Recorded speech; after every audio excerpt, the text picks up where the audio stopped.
अस्सलाम वालेकुम, मैं हूं हुरैन फातिमा और आप देख रहे हैं हिमायती न्यूज HD चैनल। नजर डालते हैं आज की अहम खबरों पर। कराची थाना सऊदाबाद पुलिस और डाकुओं में फायरिंग का तबादला SSP कोरंगी। कराची पुलिस एहलकारों पर फायरिंग करने वाला मुलजिम जख्मी हालत में गिरफ्तार। हसन सरदार गिरफ्तार। जख्मी मुलजिम का दूसरा साथी पुलिस पर फायरिंग करते हुए फरार।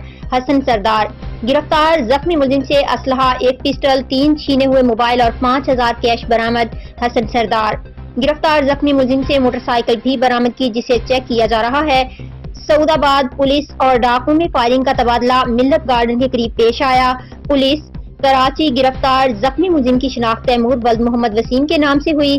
पुलिस कराची गिरफ्तार जख्मी मुलजिम का साबिका क्रिमिनल रिकॉर्ड तलाश डिवाइस के जरिए चेक किया जा रहा है। पुलिस कराची गिरफ्तार जख्मी मुलजिम को इलाज मुआवजे के लिए अस्पताल मुंतकिल किया जा रहा है। तर्जुमान SSP कोरंगी अहमदीन हिमायती की रिपोर्ट।